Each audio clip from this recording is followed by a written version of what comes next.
Welcome back. I'm your humble host, Darlaina Rose, life coach, health coach, emotion coach practitioner extraordinaire. I'm so happy that you have decided to come back and stay with us again for a little while. This show is here to tell our stories. I want to shout out Dr. Avis because Dr. Avis said that we should own our media. So guess what? We own our media. So we get to tell our stories, the stories that we deem necessary, the stories that we know will impact you and your life.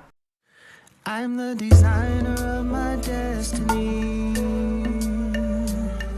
prepared for what is sent to me. On the path, let it go, let it flow. If you know, then you know what you know. The Darlaina Rose Show.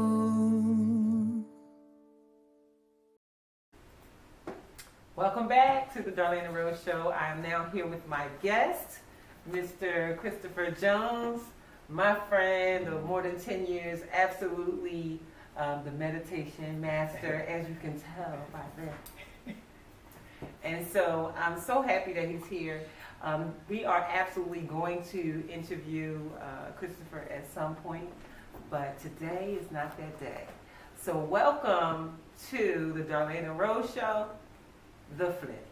So after interviewing as many people as I have today, I get to be interviewed by my friend. So I'm going to pass the cards to you. Yeah, give me those. Because I learned from the best. Yes. I'm a great interviewer. Yes, you are. Actually, I don't even need these. I know exactly what to say. So, first of all, I just want to highlight how much Darlaina Rose has just brought into my life. Just the wisdom and the guidance, and Darlaina Rose came into my life almost 11 years ago to the date, and my mother got sick with colon cancer, and we were looking for people to help us. Me and my brother TJ Gilliam and Stephanie Corinne, we started a cause dedicated to my mother called Save Shirley, where we educated people on using natural medicine and changing their diet and the Dr. Sadie diet. And so we were just kind of searching for people to help us with the cause, help us to get the word out there, help us to save my mother, And so I was speaking to a woman named Connie in Philadelphia, who is a good friend of ours. Shout out to Connie Austin. Yes. And Connie said, you need Darlaina Rose. You need Darlaina Rose. And I was like, well, where can I find her? Send me her information. She's like, oh, she has a Facebook. She sent me her Facebook link. And I literally opened up this Facebook and I was like, who is this woman? What is and I ain't quite say, I said it, I that's the PG version, I keep it real with y'all. I was like, what the? And, and so I contacted her. I think I sent you an email or something. No, you called. You called. Was it a call? Yeah, okay, because she gave me your number. You called. I was in the car with my then husband. Yeah. And it was funny because when you opened up the Facebook, it was like, you're gorgeous. I almost choked. Thank you. Right? And at the same time when we met, my ex-husband was going through cancer as well. Yep. And so I was in that journey at the time of taking care of him. Yeah. So that's how I met Darlaina Rose, and she was pivotal in helping with the cause for my mother. She was the first person to speak at our fundraiser at an event that we had in Philadelphia. I remember it was like a bar. G Lounge. Oh my God! You remember the name of the lounge? G Lounge. It was yes. a lounge. It was a lounge. But it wasn't just G Lounge. It was Arts Garage. Arts Garage. It was Asia's Church. Shout out to Latif. Latif, remember Latif? Mm-hmm. Latif, I think, helped us get that venue. that was amazing. And I remember you spoke, and we always picked, because we were involved in music and entertainment, we always picked abnormal venues, venues to get the message out there, because that's all we knew, right? And Darlaina was with us every step of the way. She was at every event. She was helping us. She was educating us on food, and it became this: you help us and we help you. Yeah. It became this cohesiveness, and we all understood right away. It was like this huge magnetic force. The spirit guides, the angel guides, they all connected us, and we didn't even know that's what it was. We didn't even know. We didn't even know at the time. We don't know. We didn't know then what we know now. And absolutely shout out to TJ Gilliam, because if you heard the introduction to the show, that is absolutely TJ Gilliam, aka Max Gilliam, who is singing the song. He not only sang it, he produced it, and made the music and everything. Yeah. So I'm so grateful to him, and that came from us being connected. Because I said I wrote these words, sent him the words, and he sent me back that, which is now a part of the Darlaina Rose show, and I'm so grateful for him. It's so amazing how things could, build and grow and manifest, and you go years without maybe speaking to someone or without seeing a person, and it doesn't matter how long me and Rose are apart. We always stay connected. Always stay connected. It's a bond that can't be broken. And so, it's an honor to be able to sit on this couch and the red couch, yes. And to be able to and be a part of your legacy, be a part of your brand. You said something earlier that was so powerful. You said that when I called you with your then ex-husband.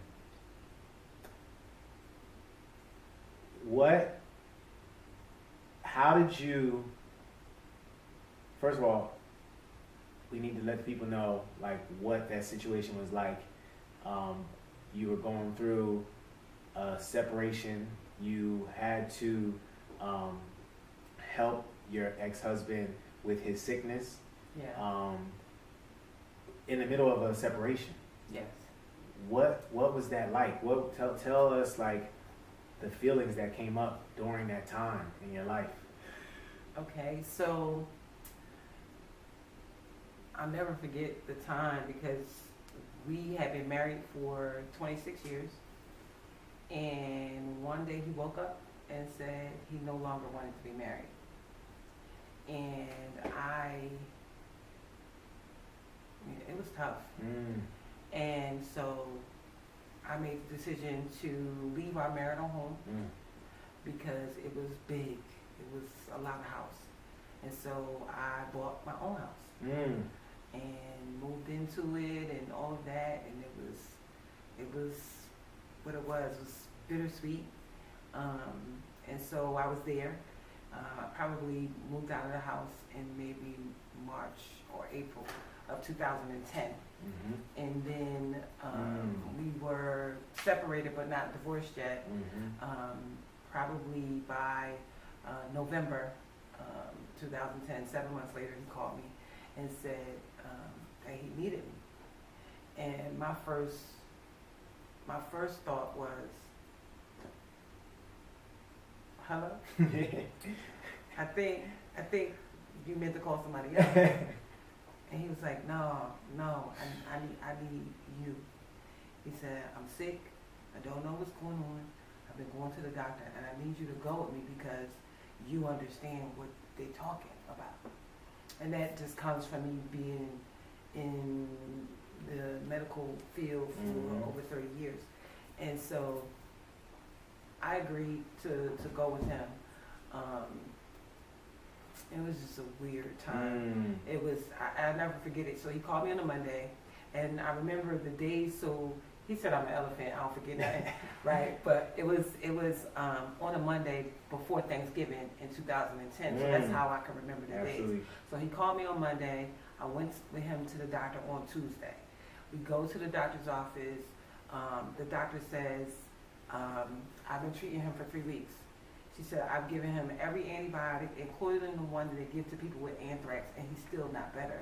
So my suggestion is that you go to the emergency room and don't leave until they tell you what's wrong. She said, really? I'm afraid. So I'm like, okay. So we decide to go. And so we're leaving the doctor's office, and I said, I can't go with you today because it's Tuesday.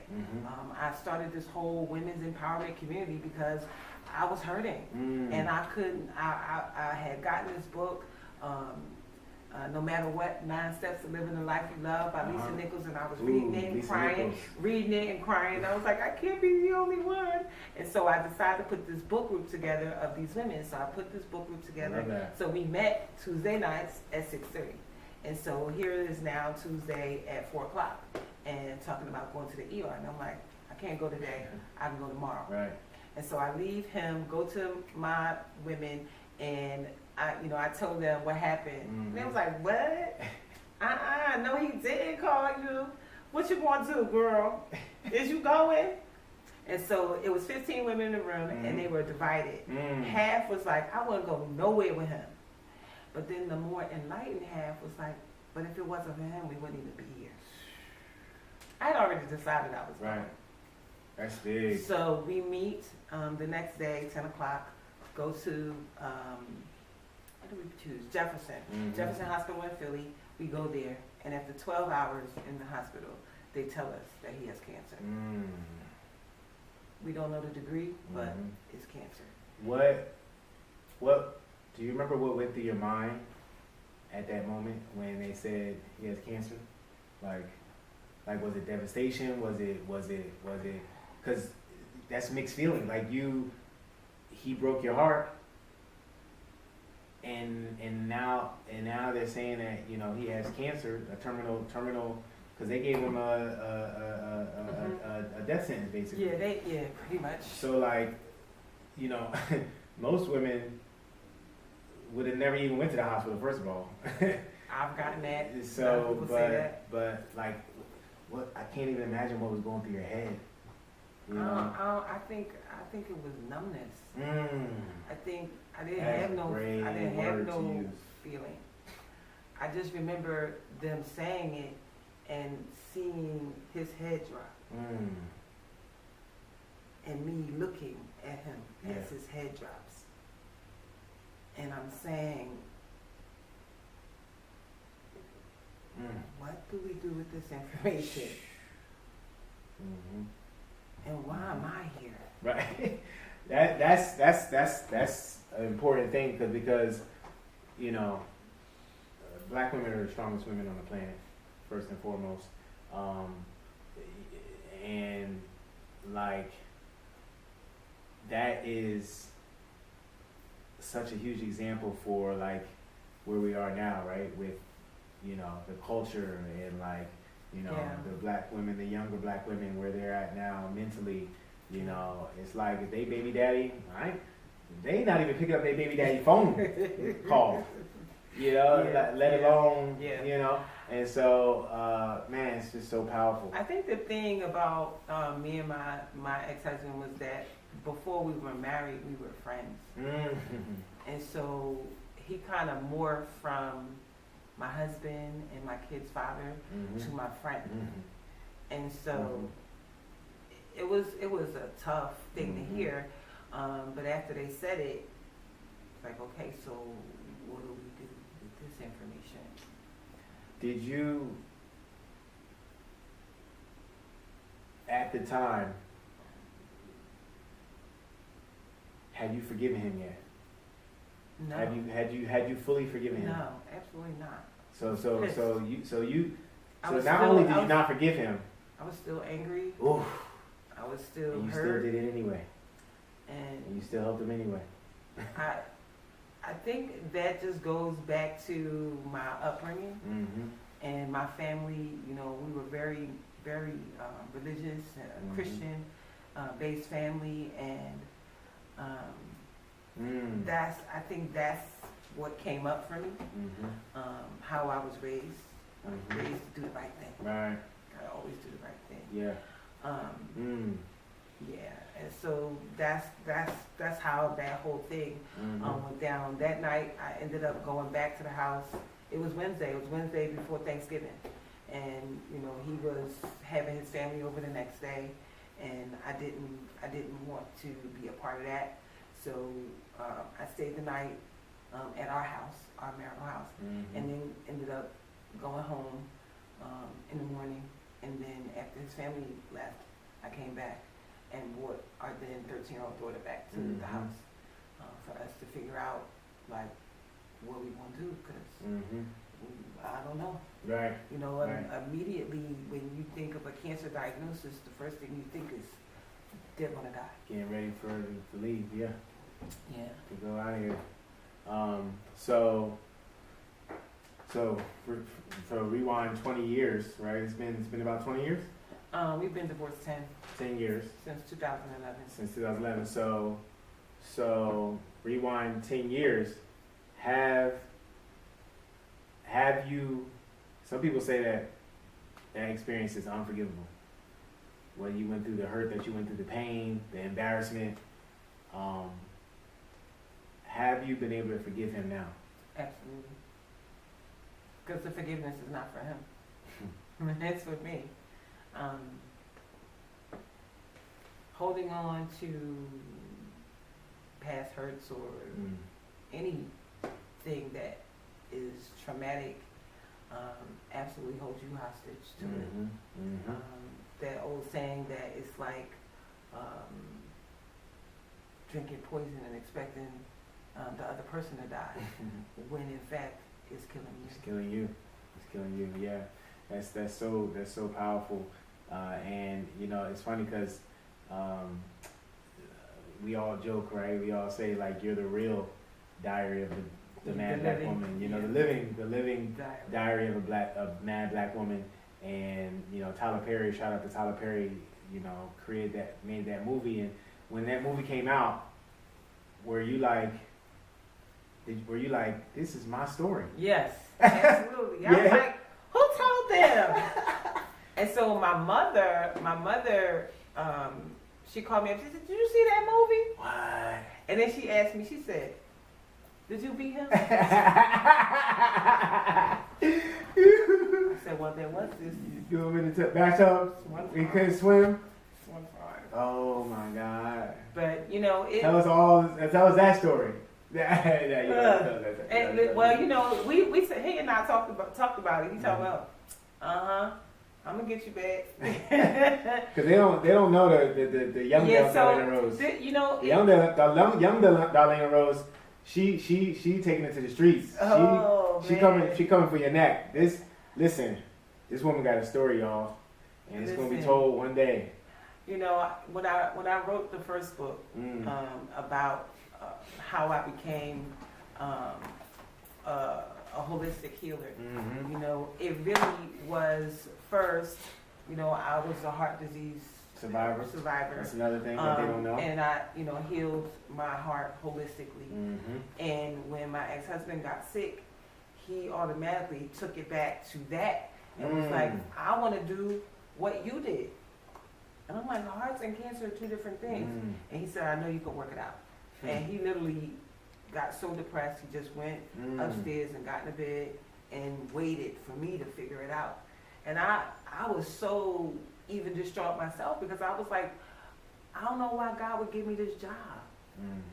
Like, it's a whole lot of people around. Like, why do I have to stop my life and take care of him? So the question became, if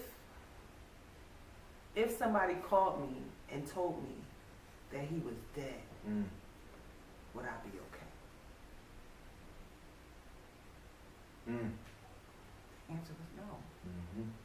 So I had to be a part of it. Yeah. And, you know, I started researching all kinds of holistic therapies for cancer. When we went back to the follow-up appointment, that's when they told us that he had stage 4 nose and throat cancer, and that he had 6 months to live without treatment and 13 months to live with treatment. So either way, he was going to die. And so he said, if that's the case, then I'm going to just take my chances with my wife. He said, I'm gonna take my chances with her. That's a smart man. And so I, started doing the research, and I was praying the whole time, like, God, please let me hear or see something that is going to help. And so as I watched Food Matters and The Beautiful Truth and Dying to Have Known, all of these movies kept reaching back and saying the Gerson therapy, the Gerson therapy, the Gerson therapy, the Gerson therapy. And I'm like, what is this Gerson therapy? Yes. And then finally I find this documentary called The Gerson Miracle. So The Gerson Miracle talked about this juicing modality. And so I'm like, okay, so I do the research, watch the movie, do a more in-depth search where I can talk to and email other patients that have used it. And it was the winner. It was the thing, that sat right with me. Yes. And so I presented it to him and said, this is what I found. It took 2 weeks. And, the doctor's like, you got to hurry up. You got to do chemo right now. You got to do radiation right now. And we're like, we're not rushing. Yeah. We're going to wait. So good. Well, we learned in the stuff that it takes 20 years for cancer to grow, 10 years for cancer to grow. Some cancers are more aggressive than others, and they take longer to, they can grow faster. It just depends. Everybody is different. But knowing that, it's like, it's no rush for real. So we're going to do this research. And so when he saw it, he said, okay, if you believe in it, I want to do it too. So if we go back 10 years from now, and even we can go back further than that, the Darlaina Rose, what's different between, or should I say, I'm gonna look at my questions, because I got my questions right here. If you could tell the Darlaina Rose 20 years ago anything, what would it be? Leave now. Oof. Leave now. Don't wait. A lot of the reasons why we both stayed as married for as long as we did was because of religion. But we weren't happy. I thought it was something that we could work through, but he was the brave one. Wow. He was the one who said, I don't want to do this anymore. Because we were okay. I mean, we had already experienced the cheating and all that other stuff. Right. We had already gotten through all of that, and that's why I'm like, it didn't make sense when he said, I don't want to do this. Right. Like, no, we in it. What? No. We didn't wait. This part. This is when people snap. Right. Because I already done been through all of the bad stuff, and now nothing's going on, and you want to leave me? Wow. But you was the one who was all crazy doing all the stuff. And I was there through all of that, and now you telling me you want to leave me. And so that was the devastating hard part. That was the hard part. And so I would tell my younger self to, as soon as, you see, this is a repeated behavior. Red flags. And not listening to your intuition that say you don't deserve this, that you should be with somebody who would treat you better, all of that, to understand that not only could I have left sooner, I would have been okay sooner. Sometimes we don't leave because we're afraid that we can't stand on our own 2 feet, that we cannot create a life for ourselves, or we can't do it alone. Yeah. And I'm here to tell you that you can. You do it alone? Do it alone. And you're not even alone. You're with your network. You're with your family. You're with your friends. They are going to be your support system because they love you. And my friends and my family, they loved us both. So, my father was there for him as much as he was there for me. My mother was there for him as much as, she was there for me. It was 26 years at that point, right? That we had been in company of each other. We have 3 kids together, So many memories. and 8 grandkids. You know, I have a stepdaughter, so 4 kids we raised, plus a plethora of foster kids that we raised. We lived in a 7-bedroom house, and so my kids always brought kids home, and so there was always kids. Do you, if you had to speak to a woman who was going through your same issue, knowing what you know now, and doing the things that you did now, or doing the things that you did then to get to where you are now, and you met a woman that was going through this, basically the same story, would you tell her to leave? If you were one of those women in the group, would you be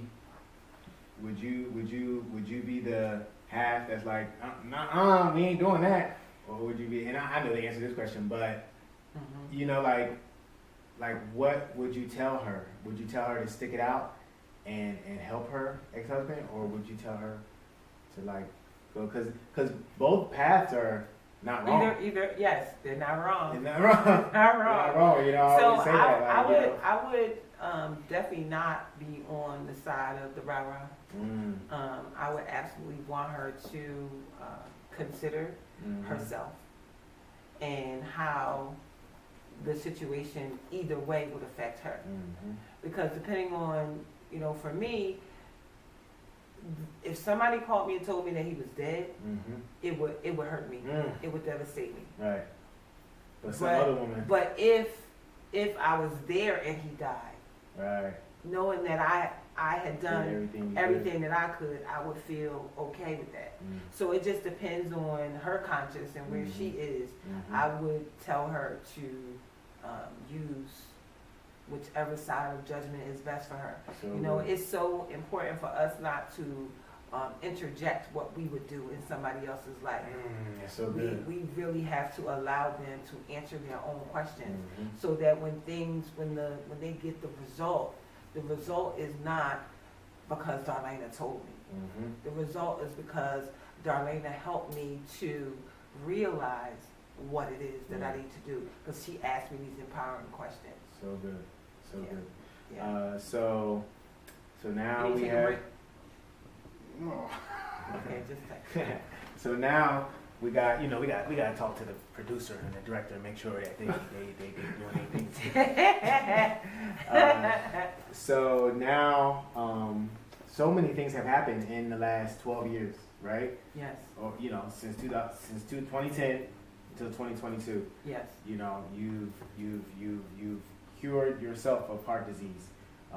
You know, and I know, you know, I should use that word cure lightly. You know, yes. you've resolved. You've healed. Yeah, cure is a medical term, and we do not use medical terms. Yes. So you've healed yourself in so many ways. You've healed your heart disease. You've helped your ex-husband heal his nose and throat cancer. You've healed your trauma. You've healed you've forgiven. You've helped so many other people heal. You've written a book. Yes. Some people never. It's so interesting. Like, you know, some people they start businesses. They become millionaires, and they never write a book. You wrote a book.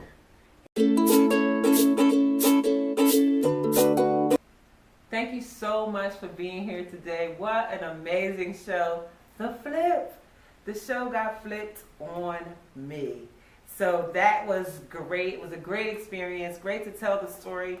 You know, that is the purpose in this platform, to tell the story. What is your story? Make sure that if you have a story to tell us, please tell us so that we can share your story. We own this media. This is our media. So we get to share our special stories. So thank you so much for watching. You could have been anywhere in the world, but you were here with us. And for that, we are eternally grateful. So thank you for being here. Make sure that you take care of yourself and each other. Thanks for watching. Bye for now. The Darlaina Rose Show.